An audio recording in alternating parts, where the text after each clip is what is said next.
ونعوذ بالله من شرور أنفسنا ومن سيئات أعمالنا পুরো দুনিয়া খেলে গেলে এই ফেসটা ক্যামেরা দিল من يهده الله فلا مضل له ومن يضلله فلا هادي له ونشهد أن لا إله إلا الله وحده لا شريك له ونشهد أن سيدنا وحبيبنا ومولانا محمدا عبد الله ورسوله صلى الله عليه وعلى آله وصحبه وسلم الذي أكمل الله به قصد النبوة أي ختم الله به النبوة وحكم لا نبي بعده وأعلن في القرآن بالبرهان أن محمدا صلى الله عليه وسلم خاتم النبيين والمرسلين الذي أرسله بالحق بشيرا ونذيرا وداعيا إلى الله بإذنه وسراجا منيرا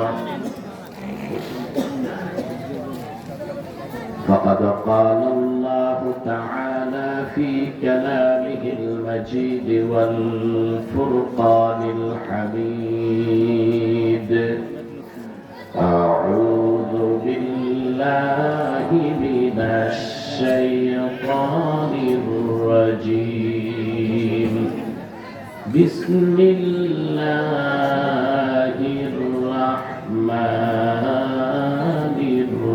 الرحيم سبح اسم ربك الأعلى الذي خلق فسوى والذي قدر فهدى والذي أخرج المرعى فجعله غثاء أحوى سنقرئك فلا تنسى إلا ما شاء الله إنه يعلم الجهر وما يخفى ونيسرك لليسرى صدق الله العظيم. এটা কি মাইক আনছে? না, আওয়াজ বাড়াইলে হবে না, কম আওয়াজ হোক, ক্লিন আওয়াজ, পরিষ্কার আওয়াজ লাগবে। ওদের সভাপতি বক্তব্য দিছে না, বোঝা যায় না, কিচ্ছু বোঝা যায়। এটা কি মাইক নিয়ে আসছো? এটা কি ওয়াজের মাইক নাকি না ক্যাম্পাসের মাইক? পিছনে হরেন চালাও, দুটো হরেন বাজবে পিছনে, ইকো থাকবে না, আওয়াজটা ক্লিন হবে, কম হোক আওয়াজ, ক্লিন আওয়াজ। আর ভোল্টেজ যদি কম থাকে বাইরের হর্নগুলো বন্ধ করে দাও, দূরের দূর। সাদাকাল্লাহু আযীম ওয়া সাদাকা রাসূলুহুন নাবিয়ুল কারীম ওয়া নাহনু আলা যালিকা মিনাশ শাহিদিন ওয়াশ শাকিরিন ওয়ালহামদুলিল্লাহি রাব্বিল আলামিন। ইন্নাল্লাহা وملائكته يصلون على النبي يا أيها الذين آمنوا صلوا عليه وسلموا تسليما اللهم صل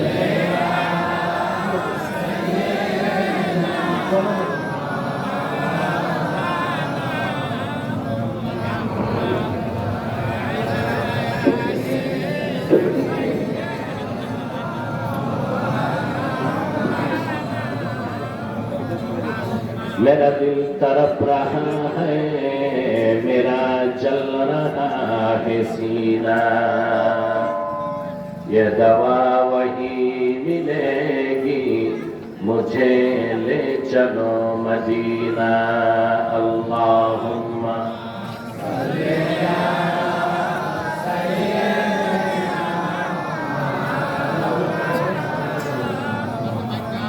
वअला आली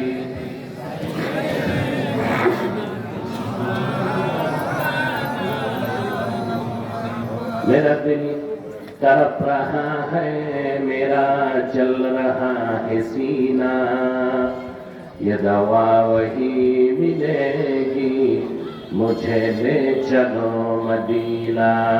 अल्लाहुम्मा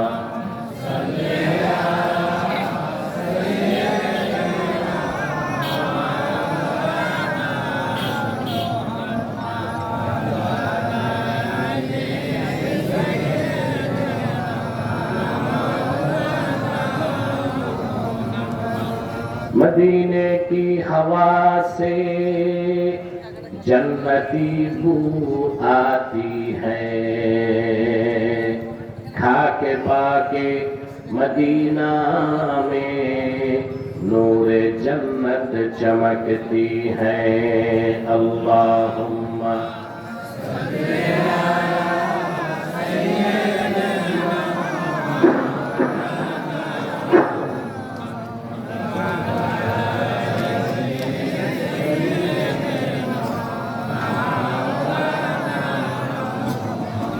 मुहम्मदुर रसूलुल्लाह सल्लल्लाहु अलैहि वसल्लम खतमल्लाहु बिहिन नबुव्वा व हकमन ला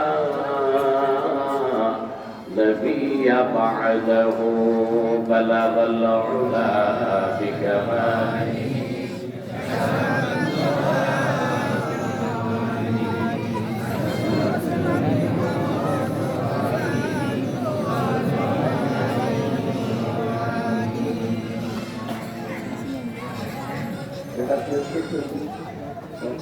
আগে করোনাই গেছে, এগুলো আপনারা নষ্ট করছেন মাইকব্যান্ড গুলোকে। এরা সার্ভিস ঠিক না দিলে পয়সা দেন কেন? মাইক কি ফিরিয়ে আনেন নাকি? এরা গান বাদ্যের মাইক দেয় 1 নাম্বার, আর ওয়াজ মাহফিলে এসে ভান্ডামি করে।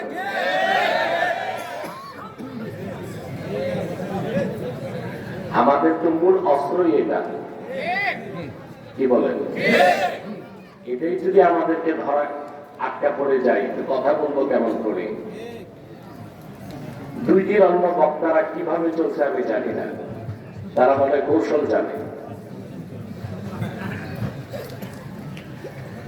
2 দিন ব্যাপী 23তম ঐতিহাসিক তাফসীর কোরআন মাহফিলের সম্মানিত সভাপতি আলহাজ বুরহানুদ্দিন গাজী হাদাহুল্লাহু হিদায়াতাল ইসলাম, হাজারাত উলামায়ে কেরাম, তুলাবায়ে নিজাম প্রচন্ড ব্যস্ততায় দিনের বেলা কাজকর্ম পরিহার করে কেউ খেয়ে আর কেউ না খেয়ে আজকের মহতি মাহফিলে যারা উপস্থিত হয়েছেন স্বেচ্ছায় সানন্দে স্বতঃস্ফূর্তভাবে মনের আনন্দে তাদের সকলকে অন্তরের অন্তঃস্থল থেকে জ্ঞাপন করছি মুবারক।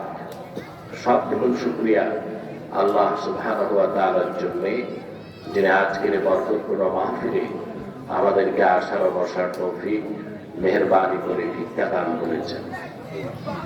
সেজন্য আসুন আমরা সকলে একবার অবনত চিত্তে হৃদয়ের ভাবে অনুভূতি উজাড় করি, সমবেত কণ্ঠে বলি আলহামদুলিল্লাহ। অগণিত অসংখ্য দরুদ ও সালাম আল্লাহর সৃষ্টির প্রধান আকর্ষণ, বিশ্ব সভার সভাপতি, সকল নবী রাসূলগণের মাথার তাজ, শামসুল হিদায়াত, বদরুদ্দুজা, সাইয়্যিদুস সাকালাইন, ইমামুল মুরসালিন, খাতামুন নবিয়্যিন ওয়াল মুরসালিন, আফতাবে নবুওয়াত, শাহনশাহে রিসালাত, সরকারে দো জাহান, সুলতানুল মদিনা, নবিয়ুল আম্বিয়া, হুজুরে আকরাম, নূরে মুজাসসাম, নূরুন আলা নূর, سيدنا حبيبنا شفيعنا مولانا محمد صلى الله عليه وسلم উপর আল্লাহ তাবারক ওয়া তাআলা যাকে আজ থেকে প্রায় ১৫০০ বছর আগে প্রেরণ করেছেন সর্বশ্রেষ্ঠ ও সর্বশেষ নবী ও রাসূল হিসেবে, যার পরে আজ পর্যন্ত পৃথিবীতে অবশ্যই কোন প্রকার এই নবী কিংবা রাসূল অবশ্যই আসে নাই, অবশ্যই এখনো নাই, অবশ্যই কিয়ামত পর্যন্ত আসবে না। সম্মানিত সুধী, আপনারা যারা এখানে এসেছেন শুধুমাত্র আল্লাহর কোরআন থেকে কথা শুনতে এসেছেন, আলহামদুলিল্লাহ। আল্লাহ যাকে পছন্দ করেন আল্লাহ তাকে দ্বীন শিখার সুযোগ করে দেন।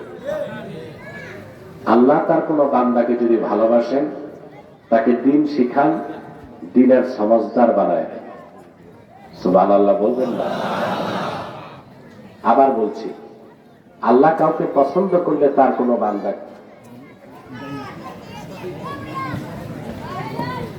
একবার সেটিং করে ছেড়ে দাও, আর কি সমস্যা?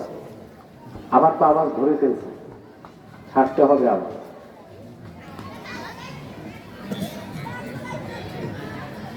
আল্লাহ তার কোন বান্দাকে পছন্দ যখন করেন তাকে দ্বীন শিখান, দ্বীনের সমজ দেন। আলহামদুলিল্লাহ। আল্লাহর হাবিব ইরশাদ করেছেন, মান ইউরিদিল্লাহু বিহি খাইরান ইউফাক্কিহু ফিদ্দীন। আল্লাহ তার যে বান্দার কল্যাণ চান আল্লাহ সে বান্দাকে দ্বীন শিখিয়ে দ্বীনের সমজদার বানিয়ে দেন। নিশ্চয়ই আল্লাহ তাআলা আপনাদেরকে পছন্দ করেছেন, এতে আপনারা খুশি না বেজার? আমরা খুশি, শয়তান তো বেজার, বেজার না? আজকে 2 দিনের মুনাজাত হবে ইনশাআল্লাহ। আল্লাহর মুমিন বান্দারা যখন ইজতেমাই ভাবে সম্মিলিত ভাবে মুনাজাতে হাত তোলে আল্লাহ তাদের সগীরা গুনাহগুলো মাফ করে দেন। আর যদি 2 ফোঁটা চোখের পানি নজরানা দিতে পারে কবিরা গুনাহ মাফ করে দেন। এতে আপনারা খুশি? শয়তান কিন্তু চেষ্টা করবে মুনাজাতের আগে উঠানো যায় কিনা। আমরা অনেক নিয়ত করে শয়তানের নাপাক গালে একটি চপেটা ঘাত করতে চাই। রাজি আছেন? আমরা নিয়ত করছি কিছুক্ষণ পরে আজকের মুনাজাত করে গুনাহ মাফ করে নিষ্পাপ বেহেশতে আল্লাহওয়ালা হয়ে বাড়ি যেতে চান। কারা কারা হাত তুলে আল্লাহ তাআলা করে আল্লাহ কবুল করুক, আল্লাহ মঞ্জুর করুক, বলুন আল্লাহুম্মা আমিন। যে ভাইরা দাঁড়িয়ে আছেন প্যান্ডেলের বাম পাশে যে বসে যান। আমি বারবার বলবো না, আমার বিশ্বাস আপনারা শিক্ষিত সভ্য, একবার বললেই শুনবেন। কেউ দাঁড়িয়ে থাকবেন না, চুপচাপ বসে যাবেন। কোরআন কারীমের মাহফিলের আদব যত বেশি রক্ষা করবেন, পরিবেশ যত সুন্দর করবেন, আপনাদের কবর জীবনটা তত সুন্দর হবে ইনশাআল্লাহ। আসুন আমরা মূল আলোচনায় প্রবেশ করছি। আমি আজকে তেলাওয়াত করেছি সূরাতুল আ'লা। কোন সূরা? এই সূরাটি মাক্কি সূরা। এখানে 19টা আয়াত আছে। কয়টি? আমরা প্রথম 8টি আয়াত তেলাওয়াত করেছি। এই 8টি আয়াতে আল্লাহ কি শিক্ষা দিয়েছেন তা আমরা বুঝবো ইনশাআল্লাহ। আমার সঙ্গে আপনারা তেলাওয়াত করুন, যেন প্রতিটি বাক্যের, প্রতিটি শব্দের, প্রতিটি অক্ষরকে, নূরকে আল্লাহ আমাদের সিনায় উদ্ভাসিত করে দেন। বলতে পারবো?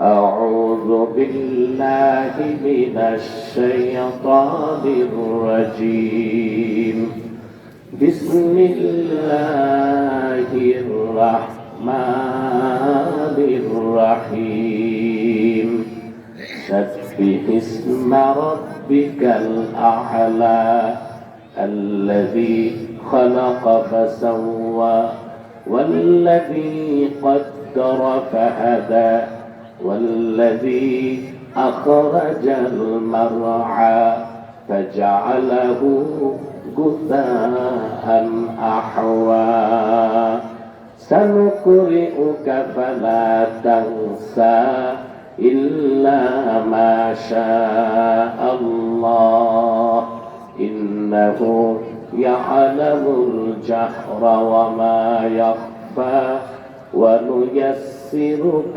لليسرى আল্লাহ তাআলা বলেন সাব্বিহিসমা রাব্বিকাল আ'লা। মুহাম্মদ সাল্লাল্লাহু আলাইহি সাল্লাম আপনার সুমহান রবের পবিত্র নামের পবিত্রতা ঘোষণা করুন। আল্লাহর পবিত্রতা ঘোষণা করি আমরা আল্লাহ শিখানো বাক্যে, সেটা হচ্ছে সুবহানাল্লাহ। এটা আল্লাহর পবিত্রতা ঘোষণা করি। সাব্বাহা ইউসাব্বিহু, তাসবিহ মানে হচ্ছে তানজিহ। তাসবিহ অর্থ কি? তাসবিহ হচ্ছে তানজিহুল্লাহি আযজা ওয়া জাল্লা মিন কুল্লি আইবিন ওয়া নাকসিন আম্মা লা ইয়ালিকু বিশাবি। মহান আল্লাহর সম্মান মর্যাদার সাথে প্রযোজ্য হয় না এই রকম সকল প্রকার নকস থেকে, ত্রুটি থেকে, বদ আকীদা থেকে, কুধারণা থেকে এবং খারাপ বিশ্বাস থেকে আল্লাহ সুবহানাহু ওয়া তাআলার পবিত্রতা ঘোষণা করা। সুবহানাল্লাহ। আপনি যে আল্লাহর তাওহীদকে বিশ্বাস করেন, এটা প্রকাশ করতে হবে আল্লাহর পবিত্রতা ঘোষণার মাধ্যমে। এবং এই তাসবিহ বা আল্লাহর পবিত্রতা ঘোষণাটা প্রতিদিন নামাজে আমরা রুকুতেও করি, সাজদাতেও করি। সুবহানাল্লাহ বলবেন। আবু দাউদ শরীফ, ইবনে মাজাহ শরীফ, তিরমিজি শরীফ অসংখ্য হাদিসের কিতাবে এসেছে লাম্মা নাযালাত ফাসাব্বিহ বিসমি রাব্বিকাল আযীম قال لنا رسول الله صلى الله عليه وسلم اجعلوها في ركوعكم। আবু দাউদ শরীফে এসেছে আল্লাহ যখন কোরআনে নাযিল করলেন ফাসাব্বিহ বিসমি রাব্বিকাল আযীম, মুহাম্মদ সাল্লাল্লাহু আলাইহি ওয়াসাল্লাম আপনার আযীম রবের নামের পবিত্রতা ঘোষণা করুন। আল্লাহর হাবিব আমাদেরকে নির্দেশ করলেন এই তাসবিহটা তোমরা নামাজের রুকুতে পড়ো। সেই থেকে নামাজের রুকুতে পড়তে হয় সুবহানা রাব্বিয়াল আযীম।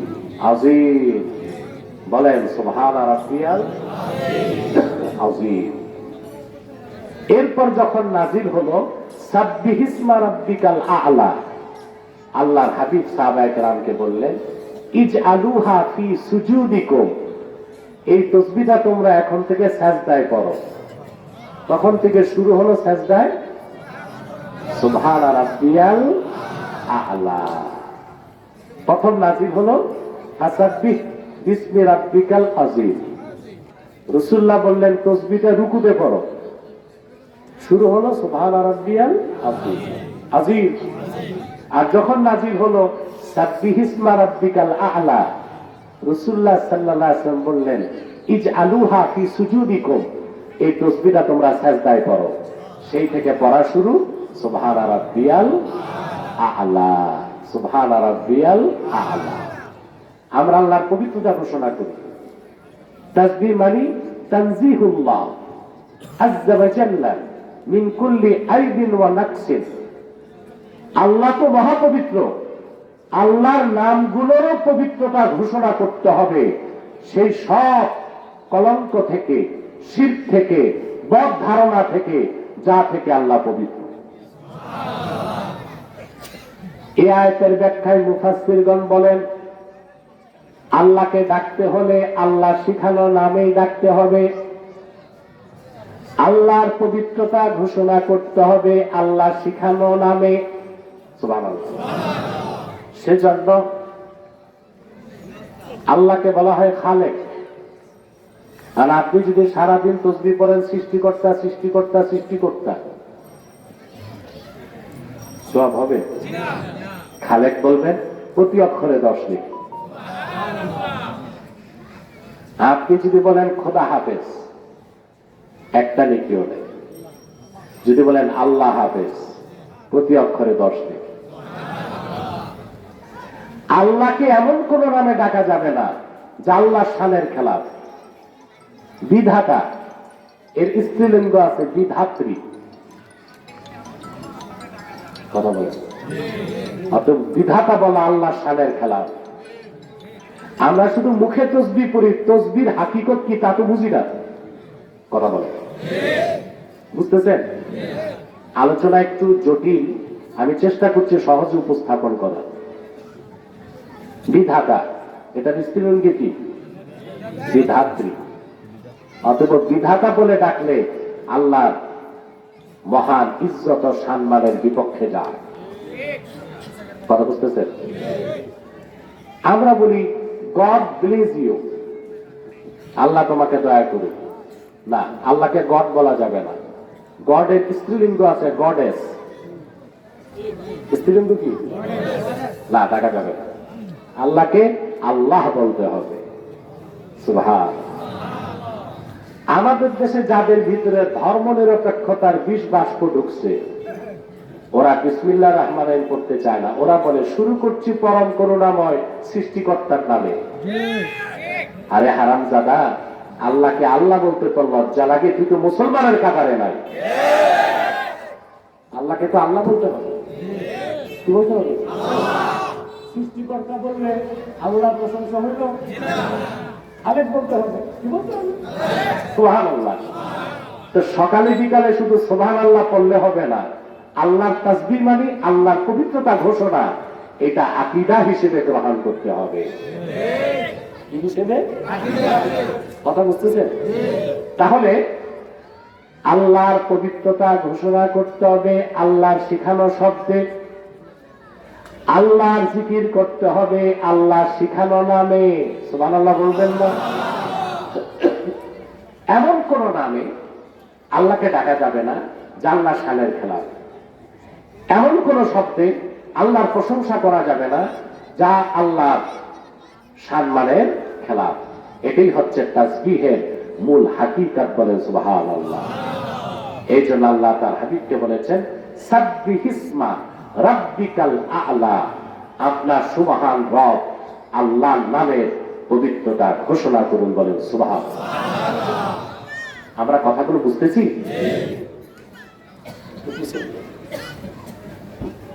কষ্ট হচ্ছে ভাই? আমার কষ্ট হচ্ছে মাইকের কারণে। 10 মিনিট ধমকাধমকির পরে একটু লাইনে আইছি, মোটামুটি কথা চলতেছে। যে ভাইরা দাঁড়িয়ে আছেন, আমি জানি না আপনারা খান বাহাদুর আহসানুল্লাহ নাতিপুতি কিনা। আল্লাহর হস্তে বসে মাটি, আমাদের প্যান্ডেলটা আল্লাহর মধ্যে ভরে গেছে। এখন পরিবেশটা খুব সুন্দর লাগছে। বাম পাশে একটু ফাঁকা জায়গা আছে, ওখানে বিছানা থাকলে দেন, আশা করা যে আল্লাহর আরো বান্দারা আসবে এবং বসবে ইনশাআল্লাহ। কেউ দাঁড়িয়ে থাকবেন না, আমাকে আর ডিস্টার্ব করা যাবে না। আমি আস্তে আস্তে সামনে বাড়ি। কি বলেন? তা আমরা কার পবিত্রতা ঘোষণা করব? যে ব্যক্তি মুনাফিক, আল্লাহর নাম উচ্চারণ করতে সে লজ্জা পায়। দেখেন, আমেরিকাতে দাবানল চলছে, সারা দুনিয়া বলছে ফিলিস্তিনে মুসলমানদের উপর নির্যাতনের প্রতিশোধ হিসেবে আল্লাহ তাআলা আগুনের গজব দিচ্ছেন। তো বাংলাদেশের টিভি চ্যানেলের সংবাদ পাঠিকারা, এগুলো সংবাদ পাঠিকা না পাঠা পাঠি আমি জানি না, এরা বলতেছে প্রকৃতি প্রতিশোধ নিচ্ছে। আহারে, প্রকৃতির গুণগান গায়, প্রকৃতির স্রষ্টার নামটা নিতে পারে না। কিসের প্রকৃতি? প্রকৃতির স্রষ্টাকে নেচার, প্রকৃতি, এটা তো জড়, এটা কি চোখ কান আছে নাকি? তো প্রতিশোধ নিবে কেমনে? প্রকৃতির স্রষ্টা প্রতিশোধ নিচ্ছে। আল্লাহর তাওহীদের জ্ঞান যখন থাকে না, মানুষ তখন হয় ন্যাচারালিস্ট, প্রকৃতি পূজারী, বস্তু পূজারী। আর যখন আল্লাহর তাওহীদের জ্ঞান চলে আসে, মানুষ তখন আল্লাহর সামনে মস্তক নত করে দেয়, আল্লাহর বরত্ব ঘোষণা করে, আল্লাহর পবিত্রতা ঘোষণা করে। এই সংবাদ পাঠক আর পাঠিকা, পাঠা আর পাখি যারা আছে, ওরা সব শিখছে। ঢাকা বিশ্ববিদ্যালয়ে জার্নালিজম পড়ছে, সাংবাদিকতা, কিন্তু কোরআন হাদিসটা পড়ে নাই। আমাদের তো এখানেই সমস্যা। সমস্যা তো এই যে সারা দেশে বলা হচ্ছে রাষ্ট্র সংস্কার। আরে ভাই, রাষ্ট্র সংস্কার তো ইউনূস সরকারের হাতে না, এটা জনগণের হাতে। কার হাতে? ইউনূস সাহেব কি করবে? বুড়া মানুষ, বয়সে ৮৩ বছর, এ যে ঠিকঠাক বসে আছে এই তো বেশি, ঠিক কিনা? আপনারা যদি উৎপাত করেন, এই কিন্তু হঠাৎ সকালে একদিন উঠে দেখবেন ফ্লাইট ধরছে, বুঝলেন? বলছি ভাই, সংস্কারটা আপনাদের হাতে। সেট আপ চেঞ্জ করলে হবে না, পলিসি চেঞ্জ করতে হবে। কই কই সংস্কার করবেন ভাই? আপনার পুরা শরীরে ঘা, মলম কই দিবেন? আমার দেশে সবচেয়ে বেশি সংস্কার প্রয়োজন শিক্ষা ব্যবস্থা। এটা ঠিক করে প্রথম কি? কারণ আপনি রাজনৈতিক দল চেঞ্জ করতে পারবেন, কিন্তু ডিপ স্টেট দেশ যারা চালায় কয়েক হাজার মানুষ, মাত্র 1000 মানুষ। কত? বেশি না তো। সচিব, উপসচিব, ডিসি, এসপি, টিএনও, ইউএনও, এসব মিলায়া 1000 লোক। 18 কোটি মানুষ দেশ চালায় 3000 লোক। এখন আপনি দল চেঞ্জ করবেন, গভর্নমেন্ট চেঞ্জ করবেন, সংস্কার হবে না। এই 3000 মানুষ যাদেরকে ডিপ স্টেটে দিবেন, এদেরকে মানুষ বানাইতে হবে, সংস্কার করতে হবে। প্রথম সংস্কারটা দরকার কই? শিক্ষা ব্যবস্থা। প্রাইমারি থেকে বিশ্ববিদ্যালয় পর্যন্ত প্রতিটা স্তরে কোরআন ও সুন্নাহর শিক্ষাকে, শুধু কোরআন না, কোরআন ও সুন্নাহর শিক্ষাকে আবশ্যক করতে হবে।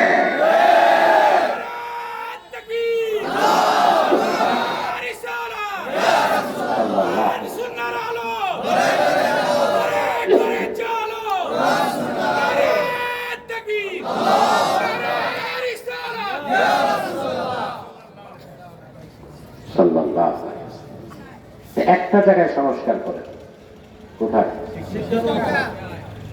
তাহলে পিএসসি, পাবলিক সার্ভিস কমিশনটা ঠিক করতে হবে না, কারণ ওখানে যাবেই ভালো মানুষ।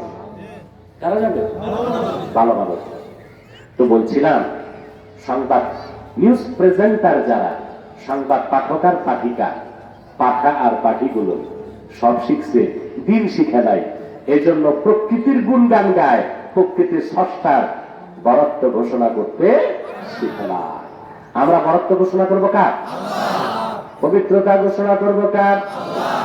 আমরা আল্লাহকে সৃষ্টিকর্তা বলবো না, খালেক বলবো। আমরা আল্লাহকে রিজিক দাতা বলবো না, রাজেক বলবো।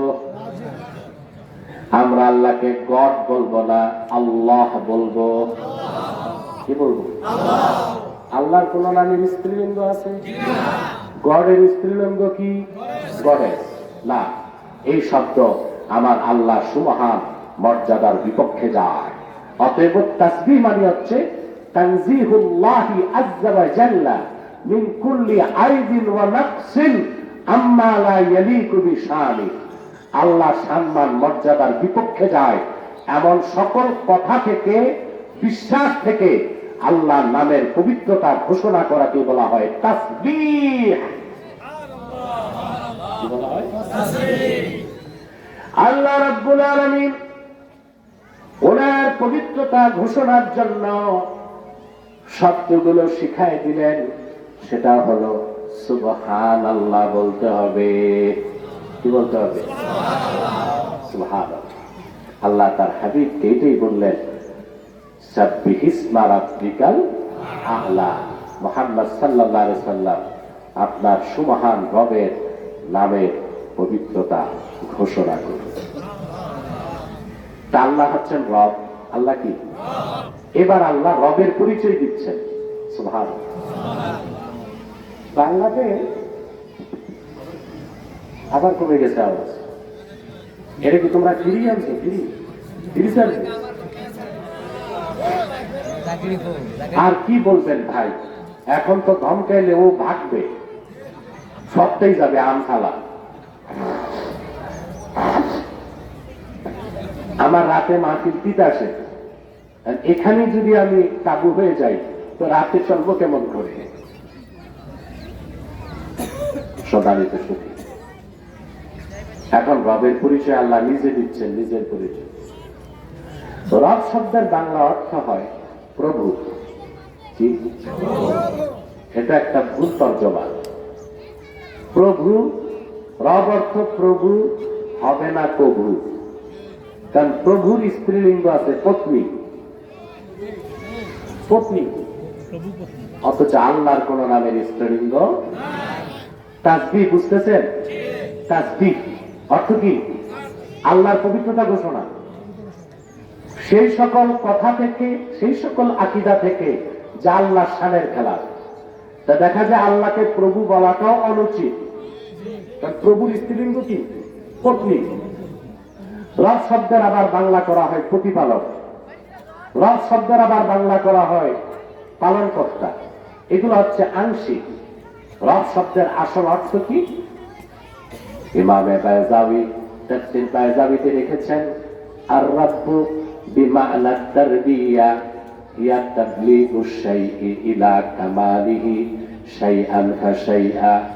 রব শব্দটা আসে তারবিয়াত অর্থে।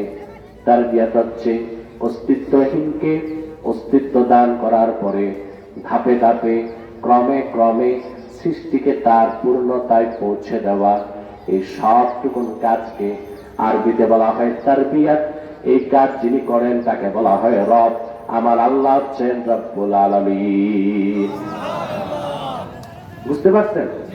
এত সব ভালো করে বুঝতে। অস্তিত্বহীনকে অস্তিত্ব দান করার পর হঠাৎ সৃষ্টি না করা, ধাপে ধাপে ক্রমে ক্রমে সৃষ্টিকে তার পূর্ণতায় পৌঁছে দেওয়া, তারপর ছেড়ে দেওয়া নয়, তাকে রিজিক দেওয়া, বাঁচায় রাখা, জীবিকা নির্বাহের পথ দেখায় দেওয়া। এই সব কাজকে আরবিতে বলা হয় তারবিয়া। এই কাজটা যিনি করেন তাকে বলা হয় রব। আল্লাহ হচ্ছেন রব্বুল আলামিন। আরো এই জন্য আল্লাহ তাআলা তার নিজের পরিচয় দিলেন, আল্লাযী খালাকা ফাসাওয়া। কোন রবের তাসবিহ হবে? যিনি সৃষ্টি করেছেন এবং সৃষ্টির মধ্যে ব্যালেন্স, সমতা নির্ধারণ করেন। যিনি সৃষ্টি করেন আবার সমতা নির্ধারণ করেন। সুবহানাল্লাহ। আল্লাহর প্রতিটা সৃষ্টি ম্যাথমেটিক্যাল ওয়েতে চলে, গাণিতিক ভাবে। কিভাবে? সুবহানাল্লাহ বলবেন। দেখেন, একজন মানুষ এখানে যার বয়স 50, 51 বছর আগে তার কোন অস্তিত্ব ছিল? অস্তিত্ব দিয়েছেন কে? একদিনে, এক মাসে, 12 মাস, 10 মাসে কমছে, ঠিক না? প্রথমে এক ফোঁটা, তারপর রক্তপিণ্ড, তারপর গোষ্ঠপিণ্ড, তারপর হাড় হাড্ডি, তারপরে প্রতিটি অঙ্গের মধ্যে তিনি সমতা বিন্যাস করেন। মানুষের দোনোটা হাত সমান, একটা লম্বা একটা খাটো না। পা যদি একটা 2 ইঞ্চি লম্বা, 2 ইঞ্চি আর একটা কম হইতো তো মানুষ খোঁড়ায় খোঁড়ায় হাঁটে। খালাকা ফাসাওয়া, তিনি সৃষ্টি করেন, সমতা নির্ধারণ করেন। সুবহানাল্লাহ বলেন। এটা রবের পরিচয়। কার পরিচয়? আল্লাহ রাব্বুল আলামিন কথাটি স্পষ্ট করে দিয়েছেন সূরা মুমিনুনে। আল্লাহ তাআলা বলেন, ওয়ালাকাদ খালাকনাল ইনসানা মিন সুলালাতিন মিন তিন সুম্মা জাআলনাহু নুতফাতান ফি قرار مكين ثم خلقنا النطفة علقة فخلقنا العلقة مضغة فخلقنا المضغة عظاما فكسونا العظام لحما আল্লাহ রাব্বুল আলামিন তার রুবুবিয়তের পরিচয় দেন। আমি মানুষকে মাটির সারণিক গাছ থেকে সৃষ্টি করেছি, এক ফোঁটা বীর্যের আকারে তার মায়ের অন্ধকার রেহেমের মধ্যে স্থাপন করি। নির্ধারিত সময়ে আবার তারে আমি রক্তপিণ্ড বানাই, নির্ধারিত সময়ে গোস্তপিণ্ড বানাই, তার ভিতরে আবার হাড় হাড্ডি দেই। সুবহানাল্লাহ। ফাকাসাউনাল ইজামা লাহমা, আবার হাড় হাড্ডির উপর গোস্তের পোশাক পরায় দেই। যে মানুষটার কোন এক্সিস্টেন্স, কোন অস্তিত্ব থাকে না, এক ফোঁটা বীর্য থেকে মানুষটাকে আমি ধাপে ধাপে ক্রমে ক্রমে সৃষ্টি করে ফাসাওয়া, সমতা দিয়া দুনিয়ায় পাঠাই দেই। এই কাজটা কার? আল্লাহ। আল্লাহ তার রুবুবিয়তের পরিচয় এইভাবে তুলে ধরেছেন, বলেন সুবহানাল্লাহ। ওয়াল্লাযী কদ্দারা ফাহাদা, এরপর প্রতিটি সৃষ্টিকে তিনি ভিন্ন ভিন্ন আকার আকৃতি দেন, আর আকৃতিগুলো নির্ধারণ করে দিচ্ছেন। সুবহানাল্লাহ। বাঘের বংশে বাঘ হবে, সিংহের বংশে সিংহ, খরগোশের বংশে খরগোশ। প্রত্যেক সৃষ্টি আলাদা আলাদা, প্রতি সৃষ্টির আকারকে তিনি আবার ভিন্ন ভিন্ন করে দিচ্ছেন। ওয়াল্লাযী কদ্দারা ফাহাদা। সুবহানাল্লাহ। প্রত্যেক সৃষ্টির আকৃতি ভিন্ন ভিন্ন, ফাহাদা, আর প্রত্যেকটা সৃষ্টিকে বেঁচে থাকার পথ আবার তিনি দেখায় দিচ্ছেন। এটা বুঝছেন? জি না, এত সহজ। এবার একটু বুঝেন।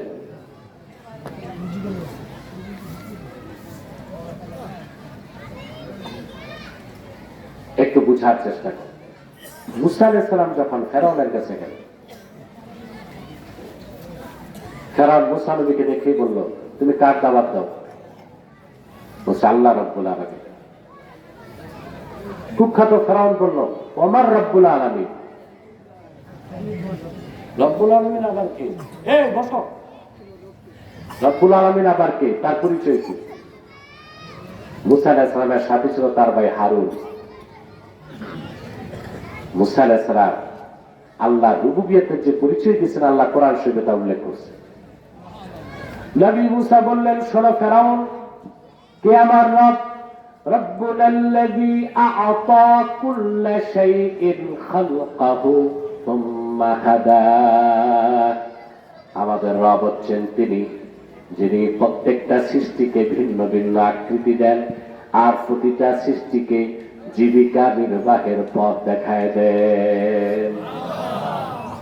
প্রতিটা সৃষ্টিকে জীবন যাপনের পথ সুবহানাল্লাহ বলবেন না? দেখেন, একটা মুরগির ডিম থেকে বাচ্চা ফুটে যেই দিন, ঠিক না, ওই দিনই কিন্তু দৌড়ায়। চিল যখন ছো মারতে আসে, একদিনের মুরগির বাচ্চাটা তার মায়ের পাখার নিচে আশ্রয় নেয়। কে শিখান? অপরদিকে হাঁসের ডিম থেকে বাচ্চা ফুটে যখন বেরিয়ে আসে, প্রথম দিনে সে পানিতে সাঁতার কাটে। কে শিখায় দিতে? ও কি সুইমিং সেন্টারে গেছে? শিখাইলো কে সাঁতার? ও তো সকালে ছিল ডিমের ভিতর, আর ডিম থেকে বের হয়েছে মাত্র, ও যে পুকুরে সাঁতার কাটতেছে। কে শিখাইছেন? একটা বাবুই পাখি সুনিপুণ দক্ষতায় কত সুন্দর ঘর বানায়। ঝড় তুফানে মানুষের ঘরের চাল উড়ে যায়, বাবুই পাখির ঘর তো কিছুই হয় না, তার ডিমটাও নষ্ট হয় না। এত সুন্দর ঘর বানাবার বিদ্যাটা তারে কে শিখাইছেন? সুবহানাল্লাহ বলবেন। কে শিখাইছেন? আল্লাহ। লক্ষ্য করে দেখেন মুসলমান, মৌমাছি হাজার রঙের ফুল থেকে রস সঞ্চয় করে। মৌচাকের মধ্যে এত সুন্দর মধু জমায়, দুনিয়ার সব রসায়নবিদ এক জায়গায় আনলেও ফ্যাক্টরিতে এক ফোঁটা মধু বানাতে পারবে না। কে শিখান? আল্লাযী কদ্দারা ফাহাদা, ওয়াল্লাযী কদ্দারা ফাহাদা। তিনি প্রতিটা সৃষ্টির মধ্যে তিনি প্রত্যেকটা জিনিসকে নির্ধারণ করেন আর বেঁচে থাকার জন্য পথ দেখায় দেন। সুবহানাল্লাহ। বাংলাদেশ থেকে 11,000 কিলোমিটার দূরে সাইবেরিয়া। সাইবেরিয়াতে এখন তাপমাত্রা হচ্ছে -71। কত? -71 ডিগ্রি সেলসিয়াস। 4 ডিগ্রি সেলসিয়াসে পানি বরফ হয়, তারপর 3 ডিগ্রি, তারপর 2 ডিগ্রি, তারপর 1 ডিগ্রি, তারপর -1, -2, -3, ওখানে -71। এই বরফে ওখানের পাখিগুলো আলাস্কাতে, আমেরিকার আলাস্কা, রাশিয়ার সাইবেরিয়া, আজারবাইজান, ওইসব এলাকা, চেচনিয়া, ওইসব এলাকার পাখিগুলো রিজিক পায় না, বরফ তো। ওরা সব চলে আসে দক্ষিণ পূর্ব এশিয়ায়। ওদের প্রিয় দেশ বাংলাদেশ। পাখিগুলো উড়ে উড়ে চলে আসে। ভালো লাগে। নাস্তিকদের কাছে আমার প্রশ্ন, যারা প্রকৃতি পূজারী, ওরা তো প্রকৃতির পূজারী, বলে সবকিছু হচ্ছে ন্যাচারাল সিলেকশন। যে সব প্রকৃতির নির্বাচন, সব প্রকৃতির নির্বাচন না, সব হচ্ছে আল্লাহর ইচ্ছা। কার ইচ্ছা? ওরা প্রকৃতি পূজারী, ওরা বস্তুবাদী, ওরা প্রকৃতিবাদী, ওরা ন্যাচারালিস্ট, ওরা ন্যাচারালিস্ট। তাওহীদের সাথে তাদের কোনো সম্পর্ক। দুই পাতা বিজ্ঞান পড়ুয়া নাস্তিকদেরকে প্রশ্ন করি, কোথায় সাইবেরিয়া, কোথায় আলাস্কা, কোথায় আজারবাইজান, কোথায় চেচনিয়া? ওখানে পাখিগুলোকে কে টেলিফোন করছিল বাংলাদেশে এখন শীত কম, মাছ খেতে আসে? সুবহানাল্লাহ। ওদেরকে জানালো কে? ওখানে ঠান্ডা বরফ। দক্ষিণ পূর্ব এশিয়া, বিশেষ করে বাংলাদেশে তোমাদের তুলনায় শীত কম, এখানে আসো। আবহাওয়া অফিস ফোন করছিল? কথা কয়? কেউ চিঠি লিখছে? কেমনে সম্ভব? রব্বুল্লাযী আ'তা কুল্লা শাইইন খালকাহু সুম্মা হাদা। তিনি তো রব, যিনি প্রতিটি সৃষ্টিকে ভিন্ন ভিন্ন আকৃতি দিয়েছেন, বেঁচে থাকা জীবিকা নির্বাহের পথ দেখায়। ওদের আল্লাহ ওদের বুদ্ধি দিচ্ছেন, ওরা এই হাজার হাজার মাইল পথ পাড়ি দিয়ে বাংলাদেশে চলে এসেছে। এখন সুনামগঞ্জ, কিশোরগঞ্জ, এই ভাটি অঞ্চলে প্রচুর বিদেশি পাখি এসে মিঠা পানের মাছ খাচ্ছে।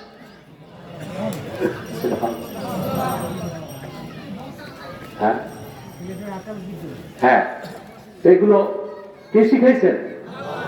সুবহানাল্লাহ বলবেন।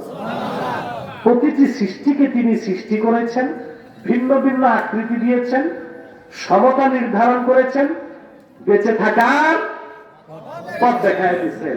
ওয়াল্লাযী কদ্দারা ফাহাদা। এতটুকু বুঝছেন? আমার পুরা এই পূর্ণাঙ্গ সূরার উপর 2 দিনের ধারাবাহিক তাফসীর আছে, এখনো কিতাব আকারে বের হয় নাই, সোশ্যাল মিডিয়াতে পাবেন, দেখবেন। এরপর আল্লাহ তাআলা বলেন, ওয়াল্লাযী আখরাজাল মারআ। এবং রব তো তিনি, সুবহানাল্লাহ, যিনি শক্ত মাটি ভেদ করিয়ে শস্য দানা, লতা পাতা, উদ্ভিদ বৃক্ষ বের করে আনে। সুবহানাল্লাহ। তার হুকুম ছাড়া একটা ধানের শীষ হতে পারে? আল্লাহ যে কিভাবে ফসলকে সৃষ্টি করেন, বিজ্ঞানের ভাষায় তাকে বলা হয় অঙ্কুরোদ্গম। কি বলা হয়? অঙ্কুরোদ্গম। বিজ্ঞান তো অবাক হয়ে গেছে, আল্লাহর কত বড় কুদরত এখানে সক্রিয়। সুবহানাল্লাহ। তার হুকুমেই বীজ থেকে অঙ্কুরোদ্গমের মাধ্যমে শীষ বের হয়, কচি বৃক্ষের অংশ ধীরে ধীরে বের হয়। আল্লাহ মাটি থেকে তাদের রিজিক দেন, আর সূর্য থেকে সালফ সংশ্লেষণের মাধ্যমে তারা এই কার্বন ডাই অক্সাইড নেয়, সূর্যের তাপকে শোষণ করে ধীরে ধীরে বেড়ে উঠে, বলেন সুবহানাল্লাহ। এরপরে আল্লাহ তাআলা বলেন ফাজালাহু গুসাআন আহওয়া, অতঃপর তিনি সবুজ শ্যামল তরুলতা, গাছ, বৃক্ষ, ঘাস এসবগুলোকে নিকষ কালো খড়কুটা বানায় দেন। কে বানায় দেন? গুসাআন আহওয়া, আহওয়া মানে আসওয়াদ কালো, আর গুসা মানে খড়কুটা। বন্যার পানিতে যে কালো কালো খড়কুটা ভাসে ওইটাকে বলা হয় গুসা। কি বলা হয়? গুসাআন আহওয়া, আহওয়া মানে আসওয়াদ, খুব কালো। অর্থাৎ এত সুন্দর ফসল দেখেন না আপনারা? কথা বলেন। আহারে, সরিষার ক্ষেত তাকায় দেখতো তো মজা, ঠিক না? তারপরে শাকসবজি যখন ক্ষেতের মধ্যে গজায় দেখতে ভালো লাগে না? আপনার যারা নগর জীবনে ব্যস্ত তারা কি বুঝবেন? গ্রামে যারা থাকে ওরা নেই মজা পায়, ঠিক না? আমার এগুলো দেখতে মন চায়, সুযোগ পাই না। থাকি শহরে, তাও তো সুযোগ নেই। হ্যাঁ, তাহলে রাতের মাটি বর্ষাকালে বেড়াইতে দাওয়াত দিবেন, নৌকা দিয়ে ঘুরবো, তখন তার আমার আনতে হেলিকপ্টার লাগবে না, নৌকা দিয়ে ঘোরা যাবে। কি বলবেন? সম্মানিত সুধী, কথা শুনতেছেন? এই সবুজ শ্যামল তরুলতা, শস্য দানা, গাছ, ঘাস, উদ্ভিদ, বৃক্ষ কে গজা? কে বের করেন? ফাজালাহু গুসাআন আহওয়া, আবার এগুলোকে তিনি নিকষ কালো খড়কুটা বানায় দেন। এখানে আল্লাহ বান্দাকে ইঙ্গিত দিচ্ছেন, পরকাল কি করে অস্বীকার করো? আমি যেভাবে শক্ত মাটিতে সজীব শ্যামল তরুলতা, বৃক্ষলতা সৃষ্টি করি, আবার তা ভেনিশ করে দেই, ওভাবেই তোমাদেরকে আমি সৃষ্টি করেছি, মৃত্যু দিব, আমার হাসর ময়দানে জিন্দা করব।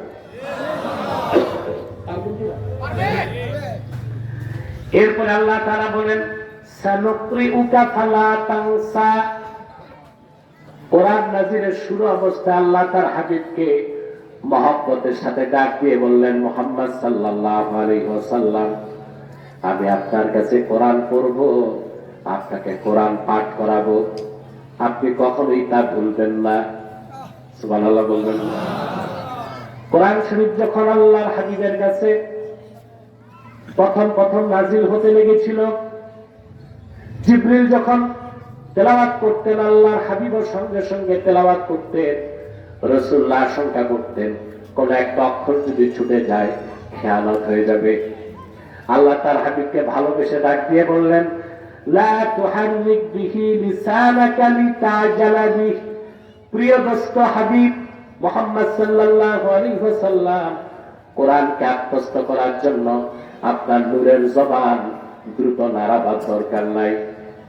ফাইযা ক্বরানাহু ফাত্তাবি কুরআনা, আমি যখন কোরআন নাযিল করব, জিবরিল যখন কোরআন পড়বে, আপনি শুধু শুনবেন। আপনার নূরের সিনায় কোরআন জমা করার দায়িত্ব তো আমি আল্লাহ। আর কোরআনের যে অংশ বুঝবেন না সেটা আপনার কাছে ব্যাখ্যা করে দেবার দায়িত্ব আমি আল্লাহ।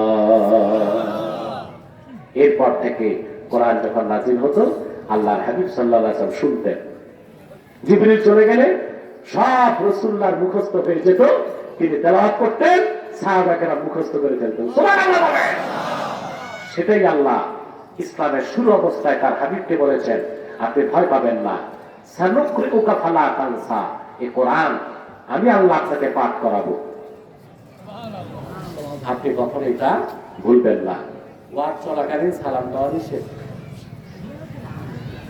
আপনি কখনোই কোরআন ভুলবেন না। শুরু হলো কোরআন নাযিল আল্লাহর হাবিবের কাছে। 30 পারা কোরআন নিয়ে আল্লাহর হাবিব নবীজি মুহাম্মদ সাল্লাল্লাহু আলাইহি ওয়াসাল্লামের কাছে জিবরিল আসতেন 24,000 বার। সুবহানাল্লাহ বলুন। আজ সভাপতি একটা কথা বলছে, আলেমে আলেমে দ্বন্দ্ব যেন না হয়, ভালো বলছে, কিন্তু কিছু আলেম তো এখন আর আলেম নাই, জালেমের কাতারে চলে গেছে। আল্লাহর হাবিবের সামনে কথা বলার কি আদব তাই যে জানে না, ওটা তো আলেম না, জালেম। রাসূলুল্লাহ সম্মান মর্যাদাটার কেন নয়, সে তো মুসলমানের কাতারে থাকতে পারে না। আল্লাহর হাবিবের আরশচুম্বী সম্মান মর্যাদার বিপক্ষে যখন কারো কথা যায়, আশিকে রাসূল যে তার হৃদয়ে রক্তের ঘর হয় বরদাস্ত করতে পারে না। বক্তাগুলোকে উচিত ট্রেনিং দেওয়া, কি বলা, 2 বছর করে এদের পড়ানো উচিত ওয়াজ করার আদব কি, রাসূলুল্লাহর সামনে আল্লাহর সামনে কথা বলার আদব কি, এদেরকে 2 বছর 4 বছর 6 বছর পড়ানো দরকার। আগে যখন খেলাফত ছিল, কি ছিল, খেলাফত ব্যবস্থা ছিল, তো কোন বক্তা যখন ভুল করত, শাসকরা গাধার সাথে বেঁধে তাকে ঘুরাত, গাধার সাথে বেঁধে ঘুরাত।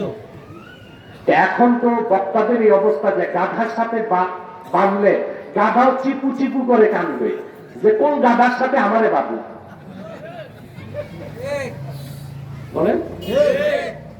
সাবধান, ওয়াজ করতে সাবধান। মানুষ ওয়াজ শুনতে আসে ইমান বাড়াতে, আর ওয়াজের মাধ্যমে যদি ইমানই নষ্ট হয়ে যায় তো তার ওয়াজ করে লাভ নেই। এগুলো আমাদের খেয়াল রাখতে হবে। আগে সোশ্যাল মিডিয়া ছিল না, বক্তারা ভুল করলে ছড়াতো না, এখন তো সোশ্যাল মিডিয়ার কারণে মুহূর্তে ছড়িয়ে যায়, মানুষের ঈমান আকীদা আঘাত লাগে, তখন আল্লাহর হাবিব সাল্লাল্লাহু আলাইহি সাল্লামের আশিক যারা, তারা চুপ থাকতে পারে না, তাদেরকে কথা বলতেই হয়। আর তখন যদি অনৈক্য হয় তাতে আমাদের করার কিছু কথা, বুঝতে পারছেন? এই ক্ষেত্রে আমার অবস্থান, এই ক্ষেত্রে আমি 0 টলারেন্স নীতিতে চলি। আমি কখনো দেখি না আমার প্রতিপক্ষ হাতিনা মাসি, কেউ শিরক করবে, কুফর করবে, আমি তা বলবো তার বিরুদ্ধে, এবং সে অবস্থানে আমি ছিলাম, আছি, মৃত্যু পর্যন্ত থাকবো ইনশাআল্লাহ। এবং আল্লাহর কাছে প্রার্থনা করি এই অবস্থার উপর থেকেই যেন আমার মৃত্যু হয়। সম্মানিত সুধী, কথাগুলো খেয়াল করতেছেন? তাহলে আল্লাহর হাবিব সাল্লাল্লাহু আলাইহি ওয়াসাল্লামের আজমত হৃদয়ে না থাকলে কোনো কাজ হবে না, কাজ হবে। আল্লামা বদরুদ্দীন আইনি উমদাতুল কারিতে লেখেন, পূর্বের নবীদের কাছে জিবরিল কার কাছে কয়বার এসেছে? নবী ইব্রাহিমের কাছে এসেছে 10 বার, মুসা নবীর কাছে প্রায় 300 বার, ঈসা নবীর কাছে 415 বার, আর আল্লাহর হাবিব মুহাম্মদ সাল্লাল্লাহু আলাইহি সাল্লামের কদমে 1000 বছর আগে জিবরিল এসেছেন 24,000 বার। রাসূল করিম সাল্লাল্লাহু আলাইহি ওয়াসাল্লামের কাছে 30 পারা কোরআন এসেছে, তিনি আর কখনো ভুলেন নাই। প্রত্যেক রমজানে রাসূল করিম সাল্লাল্লাহু আলাইহি ওয়াসাল্লাম জিবরিলকে একবার কোরআন শরীফ শোনাতেন, পুরা খতম করতেন। জিবরিল আল্লাহর রাসূলকে সাল্লাল্লাহু আলাইহি ওয়াসাল্লামকে কোরআন শরীফ শোনাতেন। যে বছর আল্লাহর হাবিব সাল্লাল্লাহু আলাইহি ওয়াসাল্লাম দুনিয়া থেকে বিদায় নিয়ে রফিকে আলা আল্লাহর কাছে গেলেন, সে বছর রমজানে রাসূলুল্লাহ জিবরিলকে 2 খতম শুনাইছেন। জিবরিল রাসূলুল্লাহকে 2 খতম শুনিয়েছেন। সুবহানাল্লাহ। রাসূল করিম সাল্লাল্লাহু আলাইহি ওয়াসাল্লামকে জিবরিল দেখাই দিয়েছেন কোন আয়াত কোথায় যে থামতে হবে, কোথায় শ্বাস ছাড়তে হবে, কোন অক্ষরের কি উচ্চারণ, এর নাম 30 পারা কোরআন। সুবহানাল্লাহ। এরপর আল্লাহ তাআলা বলেন ইল্লা মাশাআল্লাহ, আল্লাহ যতটুকু চান আপনাকে ততটুকু ভুলিয়ে দিবেন। ইন্নাহু ইয়ালামুল জাহরা ওয়া মা ইয়াখফা, আল্লাহ প্রকাশ্য এবং গোপন সবকিছু জানেন। ওয়া নুয়াসসিরুকা লিল ইউসরা, ইসলামের শুরুতে আল্লাহ তার হাবিবকে সান্ত্বনা দিলেন, মুহাম্মদ সাল্লাল্লাহু আলাইহি সাল্লাম, আপনাকে আল্লাহ খুব সহজ সরল পূর্ণাঙ্গ স্পষ্ট শরীয়ত বা দ্বীন উপহার দিবে। আপনার দিনকে আল্লাহ সহজ করে দিবেন। এই আয়াতের ব্যাখ্যায় ইবনে কাসির লেখেন, নুশাররিউ লাকা দীনান কাইয়িমান মুস্তাকিমান সামহাতান লা ইওজাজা ফীহি ওয়ালা হারাজা ওয়ালা উসরা। মুহাম্মদ সাল্লাল্লাহু আলাইহি ওয়াসাল্লাম আল্লাহ ১৫০০ বছর আগে তার হাবিবকে ইসলামের সূচনাতেই সান্ত্বনা দিয়েছেন, আপনাকে আল্লাহ এমন একটা দিন দিবেন যে দিন হবে সহজ পূর্ণাঙ্গ স্পষ্ট, যাতে কোনো বক্রতা থাকবে না, আর যাতে কোনো সীমাতিরিক্ত বাড়াবাড়ি বা কঠিন কিছু থাকবে না। সুবহানাল্লাহ বলেন। আল্লাহ ১৫০০ বছর আগে তার হাবিবের মাধ্যমে দ্বীন ইসলামকে পরিপূর্ণ করে দিলেন, আর এমন সহজ এক শরীয়ত দিলেন যেখানে অযৌক্তিক বাড়াবাড়ি নাই, আবার মাত্রাতিরিক্ত ছাড়াছাড়ি নাই। কথাটা বুঝেন নাই? অযৌক্তিক বাড়াবাড়ি নাই, মাত্রাতিরিক্ত সুবহানাল্লাহ, অযৌক্তিক বাড়াবাড়ি নাই, মাত্রাতিরিক্ত নাই। তো এত সুন্দর একটা দিন আল্লাহ আমাদেরকে দিলেন। আল্লাহু আকবার। পূর্ণাঙ্গ, পরিপূর্ণ, সহজ, সরল, স্পষ্ট। আল্লাহ হাবিবের ইরশাদ করেছেন, সাহাবীরা, আমি তোমাদের জন্য এমন একটা দিন রেখে গেলাম, লাইলুহা ওয়া নাহারুহা সাওয়া, যেদিন ইসলামের দিন যেমন রাত তেমন, রাত যেমন দিন তেমন। ইসলামের মধ্যে কোনো বক্রতা নাই, কোনো অস্পষ্টতা নাই, কোনো ভেদ নাই, কোনো ছেদ নাই। ইসলাম হচ্ছে মধ্যাহ্নের দিবাকর সূর্যের চোখ উজ্জ্বল। বলেন সুবহানাল্লাহ। ইসলামে ভেদ আছে, এটা ভণ্ড বীজ যেগুলো আছে, ভণ্ড বীজ আছে, মতলবী বেশি।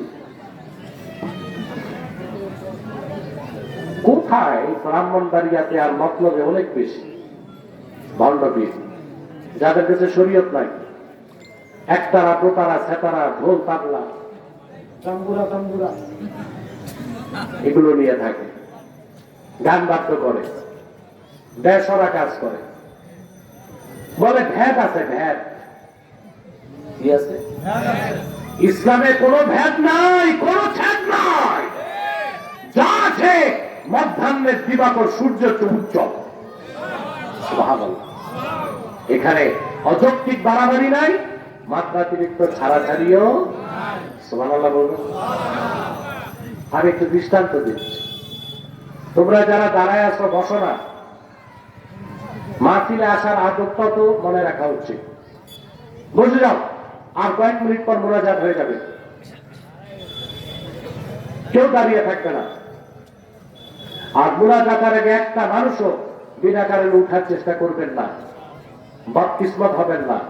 মোনাজাত করে গুনাহ মাফ করে বাড়ি যাবেন ইনশাআল্লাহ। কথা শুনতেছেন? মুসলিম শরীফের হাদিস, সহিহ মুসলিমের হাদিস। এক সাহাবী রাসূল করিম সাল্লাল্লাহু আলাইহি ওয়াসাল্লামের কাছে দৌড়ে আসছে, এসে বললেন, হালাকতু ইয়া রাসূলুল্লাহ সাল্লাল্লাহু আলাইহি ওয়াসাল্লাম, ইয়া রাসূলুল্লাহ সাল্লাল্লাহু আলাইহি ওয়াসাল্লাম, আমি তো হালাক হয়ে গেছি। আল্লাহর হাবিব বললেন, মা আহলাকাকা, কোন জিনিস তোমারে ধ্বংস করছে? সাহাবী বললেন, ওয়াকাতু আলা ইমরাআতি ফি রমাদান, রমজানে রোজা রেখে আমি স্ত্রী সহবাস করছি। রমজানে রোজা রেখে কাজ করলে কাফারা লাগবে না? কয়টা? 60টা রোজা। কয়টা? এটা জানেন? ফরজ রোজা যদি আপনি রাখার পর ভেঙে ফেলেন, তাহলে আপনাকে 60টা রোজা রাখতে হবে ইচ্ছে করে। আর যদি নফল রোজা রেখে ছেড়ে দেন, একটাই কাজা করতে হবে। আল্লাহর হাবিব তাকে ধমক দিলেন না, কিচ্ছু বললেন না। আল্লাহর হাবিব তাকে বললেন, হাল তাজিদু মা তুতিকু রাকাবাতান, তুমি কি গোলাম আজাদ করতে পারবা? সাহাবী বললেন, ইয়া রাসূলুল্লাহ, ইয়া হাবিবাল্লাহ, আমি গরিব মানুষ, কেমন করে গোলাম আজাদ করব? আল্লাহর হাবিব বললেন,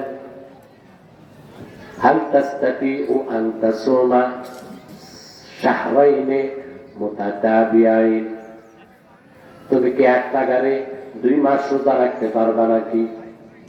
সাহাবী বললেন, ইয়া রাসূলুল্লাহ সাল্লাল্লাহু আলাইহি ওয়াসাল্লাম, এটাও পারবো না।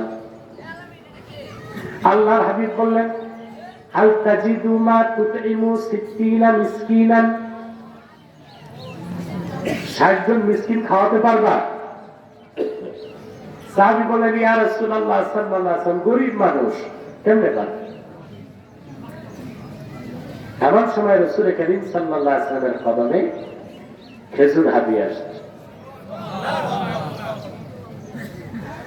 আল্লাহর হাবিব বলেন, সাহাবী, এই সব খেজুর তোমারে দিয়ে দিলাম, তাসাদদাক বিহাযা, এই খেজুরগুলো সদকা করে তোমার কাফারা আদায় করো। সাহাবী জিজ্ঞেস করলেন, ইয়া রাসূলুল্লাহ, ইয়া হাবিবাল্লাহ, কাদেরকে দান করব? আমার চেয়ে বেশি গরিব না কম গরিব? আল্লাহর হাবিব বললেন, তোমার চেয়ে বেশি গরিব যে তাকে দিবা। সাহাবী বললেন, ইয়া রাসূলুল্লাহ, ইয়া হাবিবাল্লাহ সাল্লাল্লাহু আলাইহি সাল্লাম, গোটা মদিনাতুল মুনাওয়ারায় আপনার সাহাবীদের মধ্যে আমার চেয়ে গরিব তো আর কেউ নাই।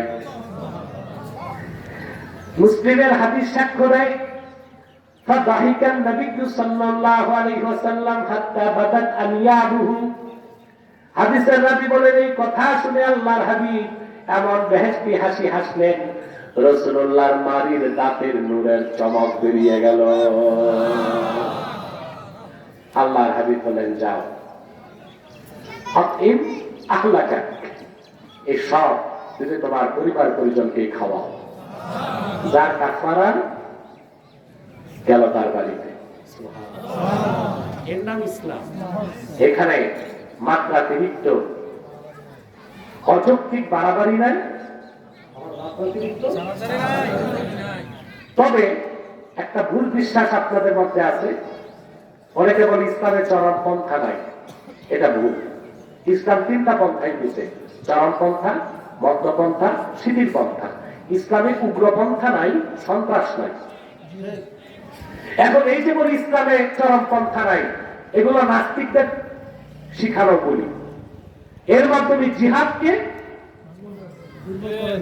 জিহাদ আর কেতালকে, জিহাদ আর কেতাল থেকে মুসলমানকে সরাবার জন্য বলা হয় ইসলাম মধ্যপন্থা, ইসলামে চরম পন্থা নাই। না, ইসলাম 3টাই দিয়েছে, ক্ষেত্র বিশেষ চরম পন্থা, ক্ষেত্র বিশেষ মধ্যপন্থা, ক্ষেত্র বিশেষ শিথিল পন্থা। তো ইসলামের নামে চরমপন্থা সন্ত্রাস হয় না। 5ই আগস্ট কি হয়েছে? এটা চরমপন্থা ছিল না? এই চরমপন্থা গ্রহণ না করলে 15 বছরের এই যে ফেসিবাদের জগত্তল পাথর, এটা সরানো যাইতো না। জনগণ বাইক হয়েছে না চরমপন্থা? কথা বলো। 15 বছর দেশের মানুষ রক্ত দিয়েছে, জীবন দিয়েছে, নির্যাতন হয়েছে। যে নির্যাতন বাংলাদেশের মানুষ হয়েছে পৃথিবীর ইতিহাসে তা বিরল। এই যে আয়না ঘরে মানুষগুলোকে কষ্ট দিয়েছে, আহা, মানুষ মানুষকে এমনি কষ্ট দেয়। Genghis Khan, Hulagu Khan, Ayub খানের মতো স্বৈরাচারের পক্ষেও, স্বৈরাচারদের পক্ষেও মানুষের উপর এইরকম নির্যাতন সম্ভব হয় না। তো তাদের যদি আগের মধ্যে হরতাল আর পিকেটিং করতো, কাজ হইতো? চরমপন্থা লাগছে। আলেমোলামা, ছাত্র জনতা মাঠে নামছে, পুলিশ গুলি করছে, আর সাধারণ জনগণ জুতা, স্যান্ডেল, ইট পাটকেল একটা তো মারছে। এর কি চরমপন্থা ছিল? বাংলাদেশ তো গণতান্ত্রিক ভাবে ফেসিবাদকে দূর করা হয় নাই, চরমপন্থার মাধ্যমে হয়েছে। এটা মানে তাহলে গণতন্ত্র প্রতিষ্ঠায় চরমপন্থা জায়েজ, আর ইসলামের স্বার্থ রক্ষায় চরমপন্থা না জায়েজ। এই ভাওতাবাজি আর বাংলাদেশে চলবে না। ইসলাম 3টাই দিছে, ক্ষেত্র বিশেষ, এক্সট্রিমিজম, ক্ষেত্র বিশেষ চরমপন্থা, ক্ষেত্র বিশেষ মধ্যপন্থা, ক্ষেত্র বিশেষ শিথিল পন্থা। দেখেন না ভাই, কানের ডাক্তারের কাছে গেলে সে শিথিল পন্থায় কাজ করে। কানের ডাক্তারের পন্থা যদি দাঁতের ডাক্তার নেয়, একটা দাঁতও খেতে পারবে, তাকে নিতে হয় চরমপন্থা। এই ইনজেকশন দেখলে রুগীর কলিজার পানি শুকায় যায়। তারপর সারাশির মতো ক্লাসের মতো এটা দাঁতে দিও, এটা চরমপন্থা।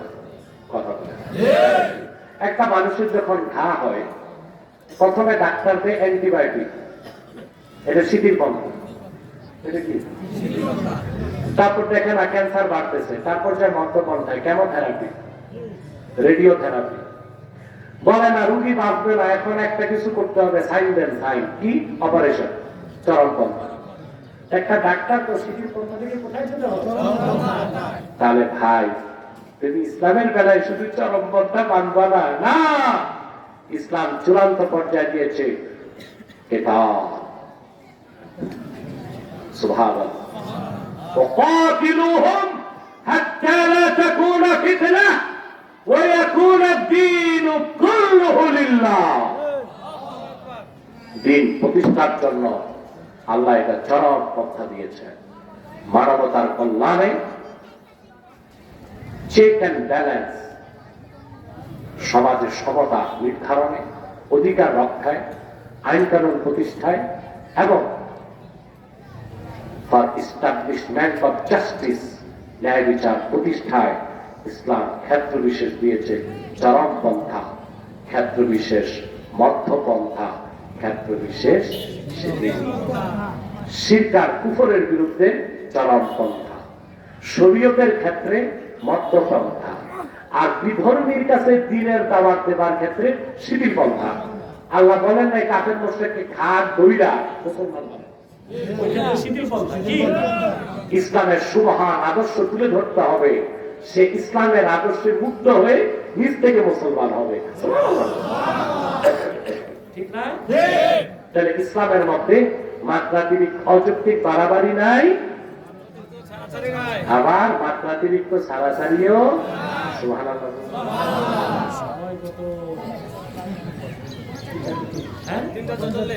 3:44, সোয়া 1 ঘন্টা হয়ে গেছে, আর 10 মিনিট কষ্ট দিব। কষ্ট হবে আপনাদের? শুনতেছেন? দেখেন না ইসলামের মধ্যে কত সুন্দর বিধান।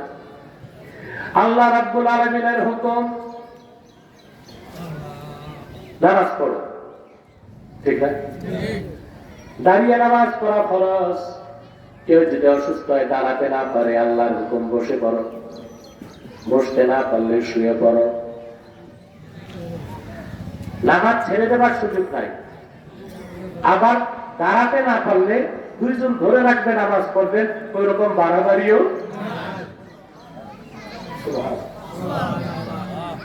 আপনাদের দেশে অনেকে চেয়ারে বসে নামাজ পড়ে।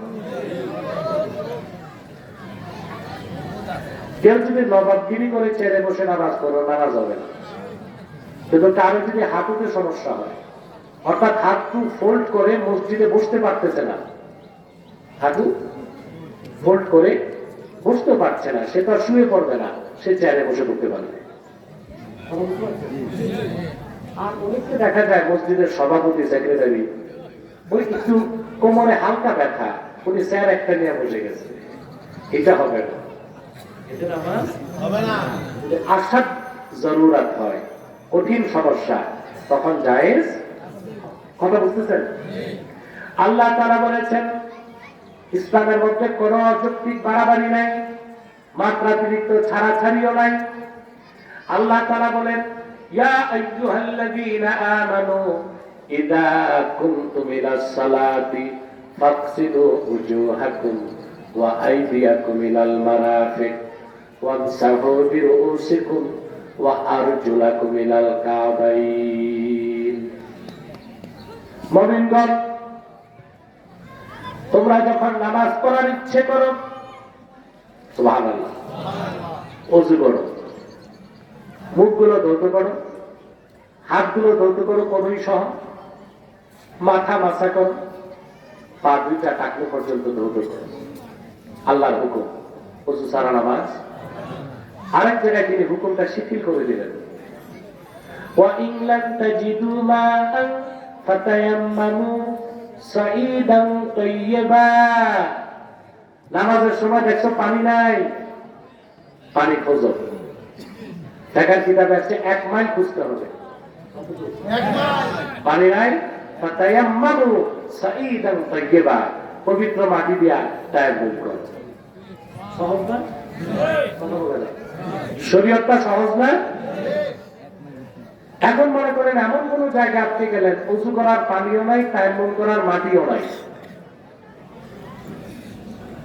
এমন জায়গা আছে নাকি দুনিয়া? আছে। গাড়ি না, গাড়িতে তো ব্রেক করে নামা যায়, তায়াম্মুম করা যায়। প্লেনে অনেক সময় ওযুর পানিও থাকে না, আর তায়াম্মুম করার মাটির গোলাও। তখন কি করবেন আপনি? নামাজ পড়বেন কি পড়বেন না? এইরকম ব্যক্তিকে ফিকহের কিতাবে বলা হয়েছে ফাকিদুত তাহুর আইন, এমন ব্যক্তি যার কাছে পবিত্রতা অর্জনের একটা মাধ্যম, সে নামাজ পড়তে পারবে না, নামাজের শুরুতে বসে থাকবে। পানি বা মাটির একটা পাওয়ার পর ওযু বা তায়াম্মুম করে কাজা হিসেবে নামাজ পড়বে, কিন্তু ওযুবিহীন নামাজ পড়তে পারবে না। সুবহানাল্লাহ। আল্লাহ সহজ করছে, সহজ করছে। আল্লাহ রাব্বুল আলামিন বলেছেন, ইয়া আইয়ুহাল্লাযীনা আমানু কুতিবা আলাইকুমুস সিয়ামু কামা কুতিবা আলাল্লাযীনা মিন ক্বাবলিকুম লাআল্লাকুম তাত্তাকুন। মুমিনগণ, তোমাদের উপর রমজানের রোজা ফরজ করা হয়েছে যেভাবে পূর্ববর্তীদের উপর ফরজ করা হয়েছিল। একবার রোজা রাখা কি অন্য জায়গায় সহজ করে দিয়েছে। فمن كان منكم مريضا أو على سفر فعدة من أيام أخرى।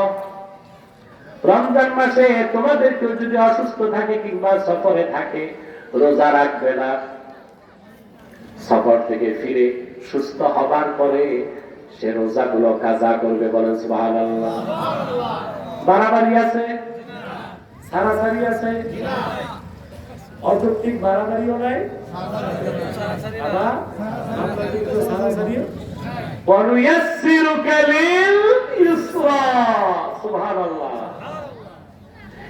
মাজমাউজ যাওয়ায়েদ হাদিসের কিতাবে এসেছে, ইমাম হায়সামি লেখেন, রাসূল করিম সাল্লাল্লাহু আলাইহি ওয়াসাল্লামের কাছে এক সাহাবী এসে বললেন, ইয়া রাসূলুল্লাহ সাল্লাল্লাহু আলাইহি ওয়াসাল্লাম, আমি ঈমান আনার পর সব গুনাহ ছাড়ছি, একটা ছাড়তে পারতেছি না।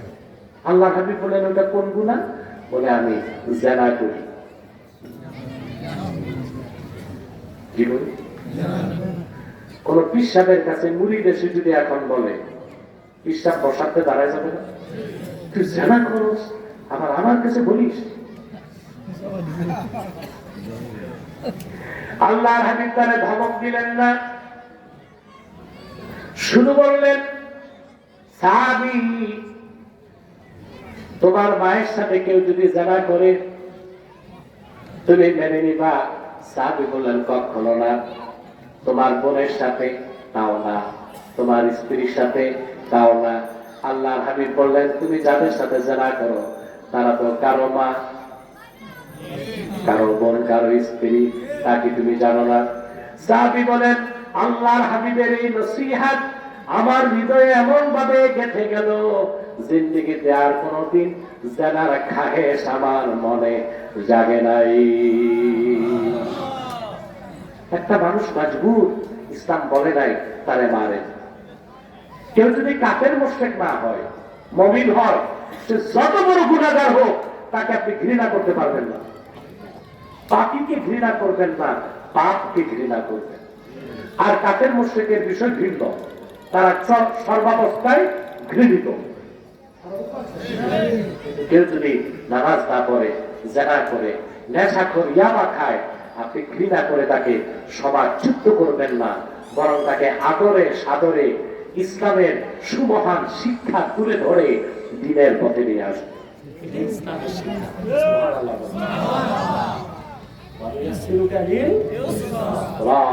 আল্লাহ তাআলা দ্বীনকে আমাদের জন্য সহজ করে দিয়েছেন। এই দ্বীন মানব এই দিন মোতাবেক চলবো। ইসলাম পূর্ণাঙ্গ জীবন বিধান, জীবনের সকল ক্ষেত্রে আল্লাহর দ্বীনের বিধানগুলো আমরা গ্রহণ করব। ব্যক্তি জীবন, সমাজ জীবন, রাষ্ট্র জীবন, সাংস্কৃতিক জীবন, শিক্ষা জীবন, পারিবারিক জীবন, সংসার জীবন, জীবনের সকল ক্ষেত্রে ইসলাম আমাদের সমাধান দিয়ে রাখছে। সুবহানাল্লাহ। আমি গত সপ্তাহে বাংলাদেশের এক বুদ্ধিজীবীর একটা লেকচার দেখলাম।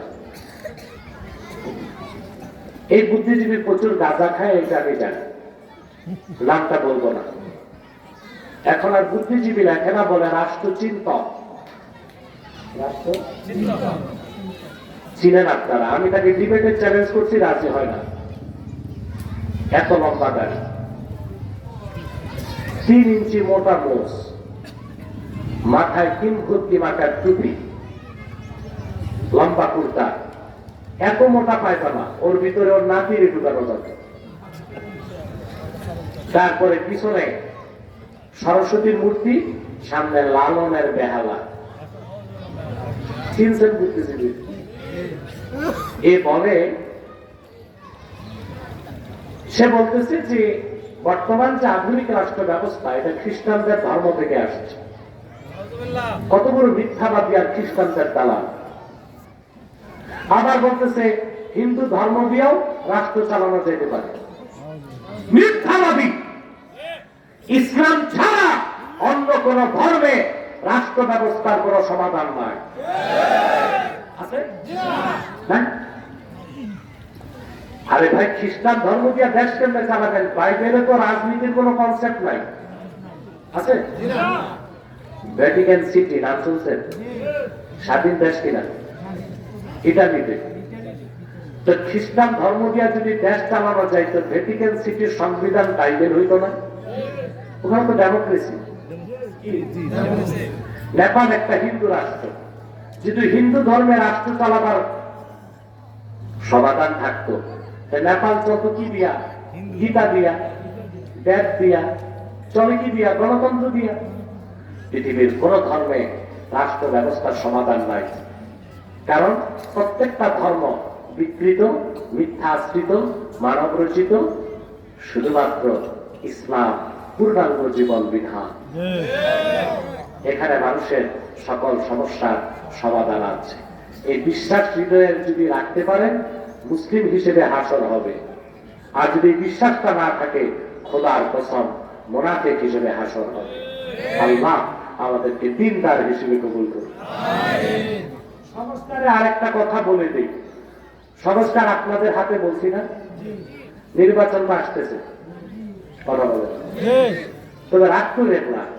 আমার কেন যেন মনে হয় সহজে নির্বাচন হচ্ছে না, আমার মনে হয়।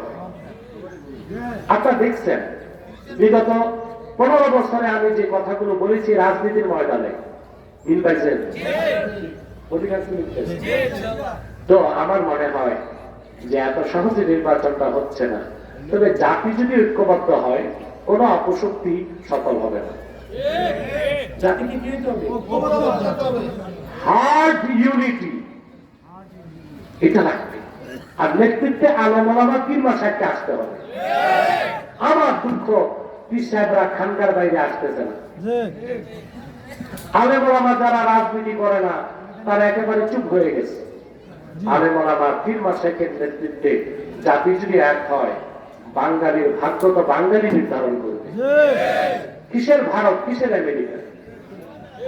কথা বলেন। আর আমি ব্যক্তিগতভাবে খেলাফায় বিশ্বাসী। আপনারা তো নির্বাচন করেন, করেন না? একটা নীতি আপনারা বাস্তবায়ন করেন, দেশ ঠিক হয়ে যাবে। সেটা হচ্ছে, আপনি যেই দলই করেন, প্রত্যেক দলে কিছু ভালো মানুষ কিন্তু আছে। একটা দল তো করেন, তা আপনি আপনার দলে ওই লোকটাকে ভোট দিবেন যে ইমানদার, দুর্নীতিবাজ না, 5 ওয়াক্ত নামাজ পড়ে। কথা বলেন। ভোট দেওয়ার আগে দেখবেন আপনার দলের নেতাটা কাফের মুশরিক কিনা। যদি কাফের মুশরিক হয়, ডিলিট করে দেন। যদি দেখেন সে না মুসলিম মুমিন, দেখেন সে নামাজ পড়ে কিনা, হালাল খায় কিনা। এইভাবে প্রত্যেক দলের লোক যদি তাদের ভালো ভালো মানুষগুলোকে নেতৃত্বে আনত, বাংলাদেশ কিন্তু একটা ইসলামী সমাজ হয়ে যেত। আপনারা জানেন পলিটিক্যাল সায়েন্সে একটা কথা আছে, society is great then state, রাষ্ট্র থেকে সমাজ বড়। আমরা যদি একটা ইসলামী সমাজ বানাই দিতে পারতাম, আগামী প্রজন্ম ইসলামী রাষ্ট্র বানাই দিতে পারত। আমাদের কি সদিচ্ছা আছে? কোথায়? আমরা ভালো মানুষকে তো ভোট দিই না, কোথাও ভালো মানুষের জায়গা নেই। নির্বাচনে ভোট দেয় যার পিস্তল বাহিনী আছে, অবৈধ পয়সা আছে, তারে দেয়। যেই রমজান নামাজ পড়ে তাকে সালাম দেয়, ভোট দেয়। এটা শুধু রাজনীতিতে, সামাজিক ভাবে দেখেন অধিকাংশ মসজিদ কমিটি, মাদ্রাসা কমিটির সভাপতি সুদখোর, সেক্রেটারি ঘুষখোর। বাংলাদেশ দেখেন বাস্তব অধিকাংশ। এতিম তো ইমাম তো এতিমের মতো বসে থাকে, কি ওয়াজ করবে? সুদের বিরুদ্ধে বলতে পারে না, অথবা আমরা চেষ্টা করতে পারি একটা ইসলামী সমাজ বিনির্মাণে, যদি করে দিতে পারি আগামী প্রজন্ম ইসলামী রাষ্ট্র বানাই দিবে। রাজি আছেন? আল্লাহ কবুল করুন। আবার এত প্রশ্ন জমা রাখছো, সুদ খাওয়া ব্যক্তির ঘরে মসজিদের ইমাম যেতে পারবে কিনা, খেতে পারবে কিনা? ভাই যদি এইরকম প্রশ্ন করেন, ইমাম তো না খায় মরবে। ঘরে ঘরে সুদ চলতেছে। হ্যাঁ, কালেকশন এটা আমি পারি না। এটা কে এর দিছে? কে পান খাইছে নাকি? আচ্ছা, পান খেয়েছে, ঘর লাগায় রাখছে। কি ঘর নাকি? ঘর লাগছে কি?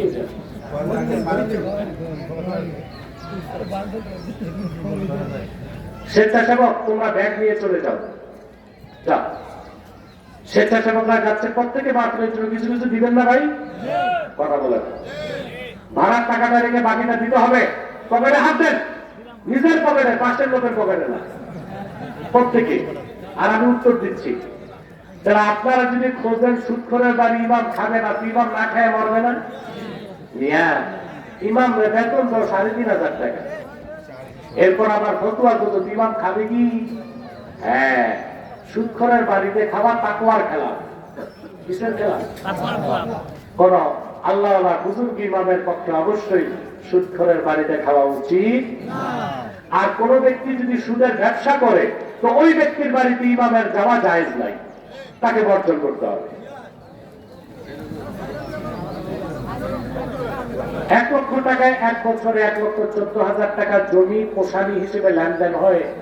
সমাজের অনেকের সুদ মনে করে না, এমনকি সুদে টাকা লাগায় যারা, তাদেরকে সুদখোর মনে করে, কিন্তু যারা সুদে টাকা নেয় তাদেরকে সুদখোর বলে মনে না। এই বসেন, মুনাজাতের আগে উঠতে বলি নাই, মাহফিলের পরিবেশ নষ্ট করবেন না। সুদ খাওয়া, সুদ নেওয়া উভয়টাই সমান গুনাহ, বুঝলেন? তবে সুদখোর যে সুদ খায়, জিম্মি করে সুদ নেয়, সে বড় গুনাহগার, বেশি নিন্দিত এবং কলঙ্কিত। দুই যেটা বললেন, ১ লক্ষ টাকা ১ বছরে ১,১৪,০০০ টাকা জমি পোষানি, এটা কি রেহেন? দেখেন, কটের দুইটা নিয়ম, একটা জায়েজ তরিকা, একটা নাজায়েজ তরিকা। আপনি কলিমুদ্দিন থেকে ৫০,০০০ টাকা নিয়েছেন, আপনার জমি তার কাছে বন্ধক রাখছেন, এতটুকু জায়েজ। কিন্তু ১ বছর পর দেখা গেল আপনি ৫০,০০০ ফেরত দিচ্ছেন, জমি নিচ্ছেন, মাঝখানে ১ বছর সে চাষাবাদ করে খাইছে আপনার জমি, এটা সুদ, এটা হারাম। এটা জায়েজ তরিকা কি? জায়েজ তরিকা হচ্ছে আপনি জমি তাকে দিলেন, টাকা দিলেন, সে আপনার সাথে দ্বিতীয় চুক্তি করবে যে আমি ১ বছর তোমার জমিটা চাষবাদ করে খাবো, ভাড়া বাবদ এত টাকা দিব, তখন জায়েজ। হ্যাঁ, মাকতব বা মাদ্রাসা করার জন্য একটি জায়গা দান করে দেন, রেজিস্ট্রি করা হয় নাই, এলাকার সকলের আর্থিক সহযোগিতায় এই জায়গায় একটি ৩ সেট ঘর নির্মাণ করে দীর্ঘদিন মাকতব চালানো হয়। কিছু লোকের বিতর্কের কারণে মাকতবটি বন্ধ করে ব্যক্তিগত কাজে ব্যবহার করতে থাকে। এখন এই ঘরটি বা জায়গাটি কিভাবে ব্যবহার করা দরকার না, যদি মক্তব্য মাদ্রাসার জন্য ওয়াকফ করে দেয়, লিখিত শর্ত না, মৌখিক সাক্ষীর উপস্থিতিতে ওয়াকফ করলে ওয়াকফ হয়ে যাবে। এখন এই অর্থের জায়গায় ফেরত নেওয়া যাবে না, ওটা মাদ্রাসাই করতে হবে, মক্তবি করতে হবে। এলাকাবাসীর দায়িত্ব এই জায়গা রক্ষা করা, মক্তব্য মাদ্রাসা প্রতিষ্ঠিত করা।